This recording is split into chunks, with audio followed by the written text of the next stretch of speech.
Paz do Senhor, adolescentes, tudo bem com vocês? Hoje nós vamos estudar a lição 8, Jesus, o pastor verdadeiro.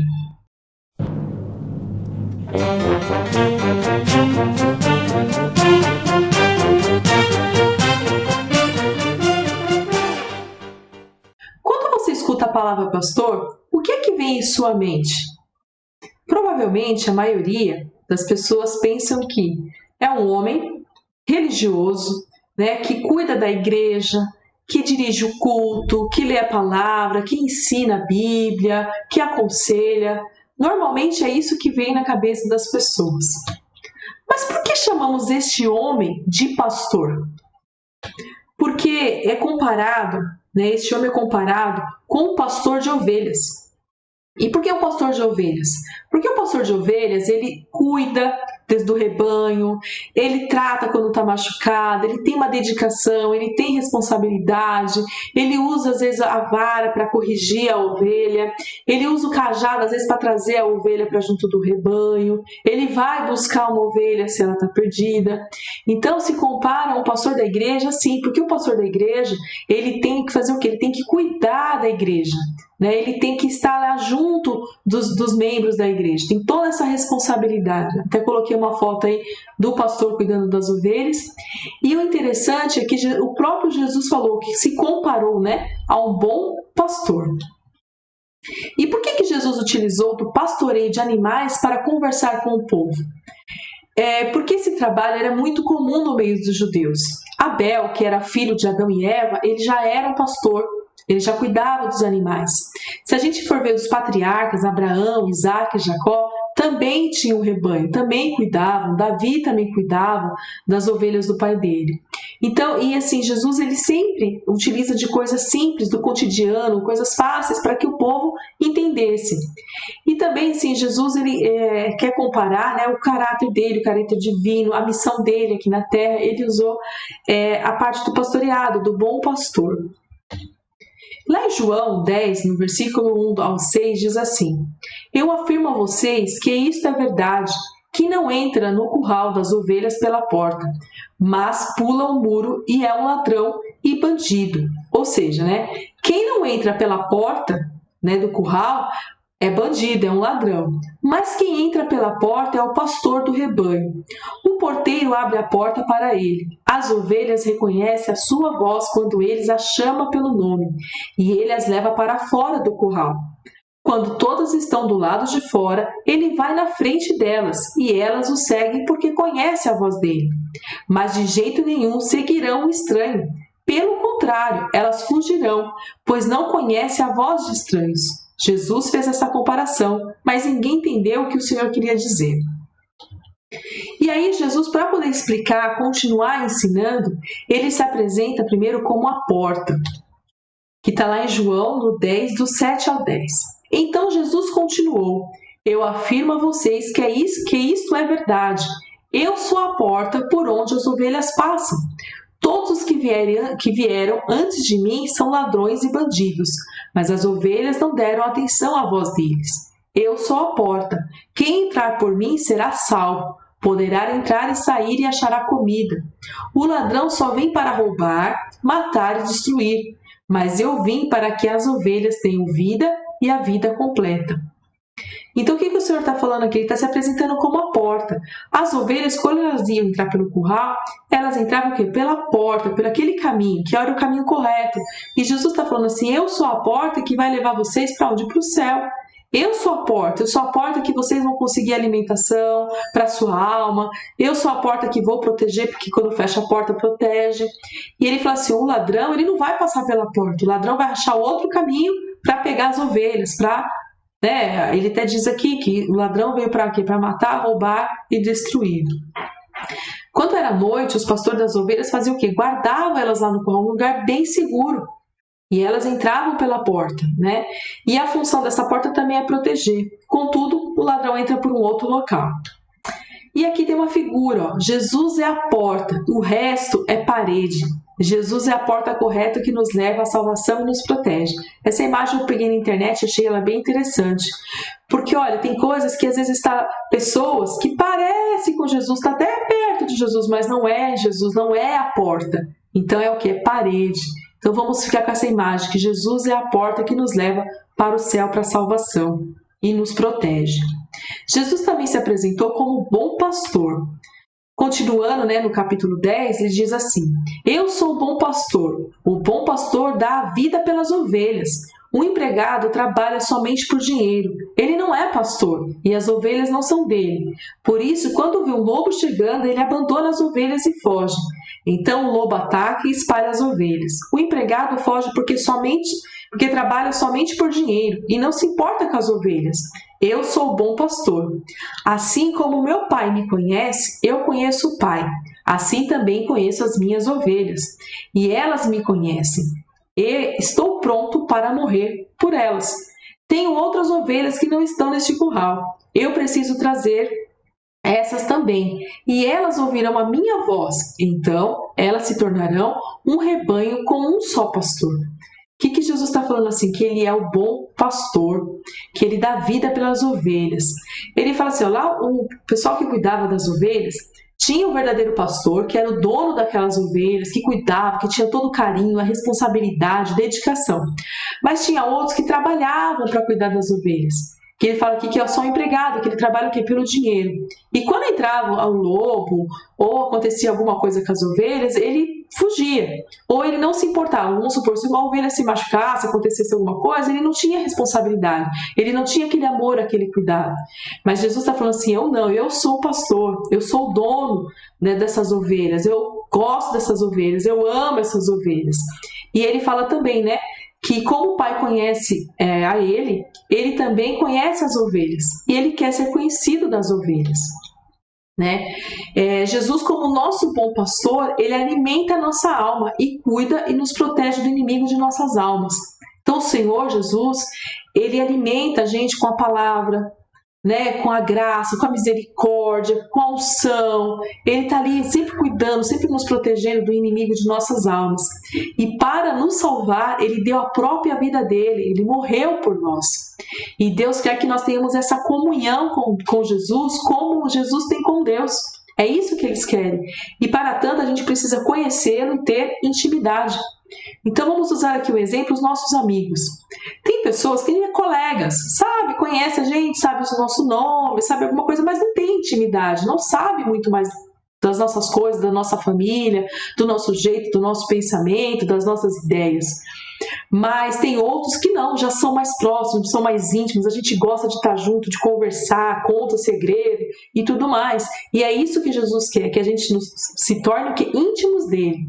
Mas para tanto a gente precisa conhecê-lo. E como é que a gente vai conhecer?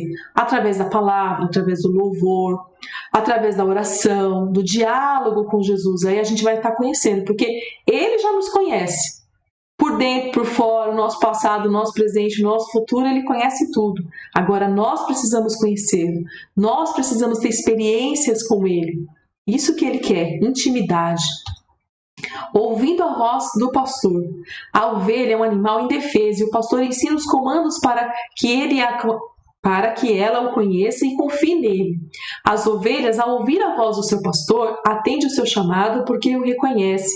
E nós devemos conhecer a voz do Senhor Jesus, pois ele é o nosso pastor. Então a gente tem que estar atento à voz do Senhor e saber os sinais, porque as ovelhas, animais, o que o pastor ensina códigos para ela, palavras, a forma de chamar, aí as ovelhas começam a reconhecê-lo pela voz, pelo jeito, e nós precisamos também. A Bíblia diz que nos últimos tempos nós teríamos muitos falsos profetas. Falso profeta sempre existiu, mas que nos últimos tempos seriam muitos. Então a gente tem que estar atento. E quando as pessoas falarem, pregarem pra gente, a gente ouvir a palavra, ou alguém entregar uma profecia, o que você tem que fazer? Você tem que ouvir e comparar com o quê? Com a palavra de Deus, porque ela é a palavra do Senhor, é lá que está o código, ali que está o sinal, ali está como a forma que o Senhor quer que nós venhamos a agir, que como nós devemos andar. Então a gente faz essa comparação. E o que for de Deus, beleza, a gente toma, guarda e faz. Mas o que não for, a gente deixa de lado. E será que a ovelha realmente reconhece a voz do seu pastor? Vamos assistir um vídeo agora? Será que as ovelhas ouvem apenas a voz do seu pastor? Vamos ao teste número 1. One more time.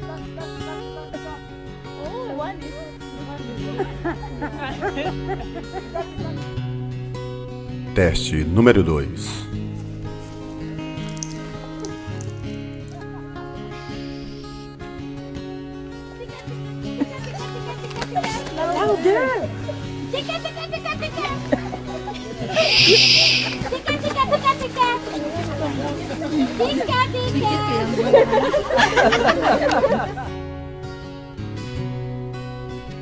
Teste número 3.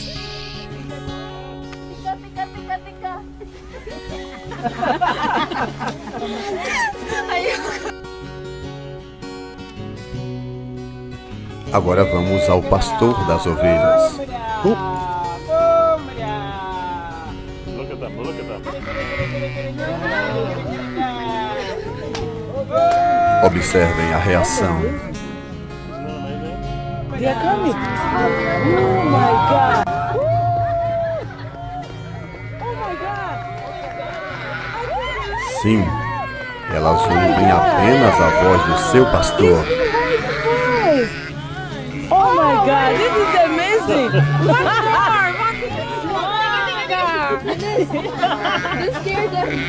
Yeah, Eunice made him go away. Oh my God. Was that cool or what? Disse Jesus: Same again. as minhas ovelhas ouvem a minha voz. E aí, gostaram do vídeo? Não sei se vocês observaram que quando as outras pessoas iam falar, ali chamar as ovelhas, apesar da risada e tudo, da brincadeira, as ovelhas nem se mexiam. Elas continuavam a comer ali no pasto e nem ligavam. Mas quando o verdadeiro pastor deu o primeiro som, fez assim a primeira palavra, o que aconteceu? As ovelhas logo levantaram, ficaram alerta e já foram a busca dele, né, do lado que ele estava. E quando ele foi pro curral ali, pro pasto, o que aconteceu? As ovelhas começaram a segui-lo. E a gente tem que fazer a mesma coisa, a gente tem que ouvir a voz do Senhor, reconhecer e segui-lo. E aí está o grande desafio, seguir a Jesus. Porque não adianta a gente ouvir, a gente reconhecer, mas a gente não fazer a vontade, não pôr em prática o que o Senhor quer. Né? E assim, não importa para onde Jesus está nos levando, a gente tem que ir, a gente tem que caminhar, seguir ao Senhor Jesus. Isso que é o mais importante. Quando as ovelhas estão seguindo o pastor, às vezes está indo para, descendo uma ladeira, às vezes está subindo, não importa, as ovelhinhas estão lá. E a gente da mesma forma. E quando eu estava estudando essa lição, eu lembrei quando eu estava para fazer a faculdade. Eu queria muito fazer a faculdade de fisioterapia, esse era o meu grande sonho. E na minha época, né, de entrar na faculdade, não existia Enem, ProUni, não existia esse tipo de coisa. E aí eu tive que, existia fisioterapia nas escolas públicas, que era integral, ou tinha uma ou duas faculdades que eram pagas, mas eram distantes da minha casa e estava muito difícil. Eu comecei a trabalhar, né, sem fazer a faculdade, e eu entrei numa empresa trabalhando numa área administrativa, que é a empresa que eu trabalho até hoje. E lá eu comecei a observar, comecei a me identificar também com as atividades que estavam, mas ainda meu coração queria fisioterapia. Porém, surgiu uma oportunidade de crescimento lá dentro da empresa e eu precisava da faculdade. E aí eu fui fazer administração. Algumas pessoas me criticaram, fazer administração, nossa, uma faculdade assim, mas eu não me importei, eu segui. E o Senhor Jesus, ele abriu as portas para mim. Foi uma faculdade próxima da minha casa, uma faculdade que eu podia pagar, uma faculdade que eu gostei muito de fazer, era muito gostoso o lugar. E o Senhor me abençoou. E lá dentro da empresa eu pude crescer, Deus abriu várias portas para mim e tem me ajudado até hoje, é lá que eu estou. E eu gosto muito de onde eu trabalho. O que eu quero dizer com isso? O meu sonho, a minha vontade era para eu ir para um lado, mas o Senhor Jesus tinha preparado outro caminho e eu segui o caminho que o Senhor Jesus me preparou. Porque o Senhor, ele conhece o passado, o presente e o futuro. E ele sabia que para mim esse lugar seria melhor, é aonde eu ia crescer, aonde eu ia conquistar as coisas. E assim, é tão bom que Jesus tirou aquele desejo que eu tinha para fazer a fisioterapia e tudo mais. Acho bonita a profissão, acho importante, mas o meu coração está no que eu faço, no meu trabalho. Eu gosto do que eu faço. O Senhor trabalhou em meu coração. Então vale a pena seguir a vontade do Senhor. Então, adolescente, siga a vontade do Senhor, o que o Senhor tem preparado. Vocês ainda estão numa fase, ainda estão na escola, no ensino médio, ou no ensino fundamental, alguns, mas assim, se você tem algum sonho, você tem alguma coisa, apresente ao Senhor e fala para Ele fazer a vontade dEle, porque Ele vai fazer o melhor para você. Se você tem desejo de alguma outra coisa, entregue para o Senhor. Se for da vontade dEle, eu conheço pessoas que tinham vontade sim de fazer uma faculdade e o Senhor ajudou, abençoou que fizesse aquela faculdade. Mas tem casos como o meu, que o Senhor prepara uma outra coisa e pode ter certeza que a vontade do Senhor é sempre melhor para nós. E o que Jesus quis dizer? Tenho outras ovelhas que não estão neste curral. Eu preciso trazer essas também. E elas ouvirão a minha voz. Então elas se tornarão um só rebanho com um só pastor. É que o Senhor Jesus tinha um povo escolhido, que era o povo judeu. E o Jesus estava pregando ali para os judeus, sempre falando para os judeus. E na Bíblia a gente vê sempre assim, judeus e gentios. Gentios é sempre todo povo que não é judeu. Qualquer povo que não era judeu era gentios. E Jesus ele veio para os judeus, mas os judeus não o aceitaram. O propósito do Senhor Jesus era assim, olha, escolheu os judeus, era eles que iam pregar o evangelho para nós, os gentios. Mas eles não aceitaram. Então, os gentios também foram encaixados ali, mas por amor, não de qualquer jeito, de forma alguma. Tanto é que muitas vezes, quando Jesus estava ali pregando, muitos gentios se convertiam. Jesus fez milagres para os gentios também. Inclusive tem a passagem do centurião, que era romano, e ele pediu para o Senhor Jesus curar o servo dele, e Jesus curou. Tinha a mulher cananeia, também que o Senhor curou a filha dela. Então, assim, o Senhor Jesus, ele não faz acepção. E quando ele fala de formar um só rebanho, é com todos, judeus, gentios, seja o povo que for. Amém, adolescentes? Nós terminamos a nossa aula por aqui e vamos para as nossas perguntas. Então, por que foi dado o nome de pastor ao responsável pela igreja? De acordo com a lição, quais foram as duas coisas que Jesus se auto-apresentou? O que Jesus, como nosso bom pastor, faz e fez por nós? Segundo a lição, qual é o grande desafio? Respondam e mandam para mim pelo WhatsApp ou por e-mail. Uma boa semana. Estejam atentos à voz do Senhor. Busquem ao Senhor. Vejam o que Ele tem preparado para vocês. Amém? Que Deus os abençoe.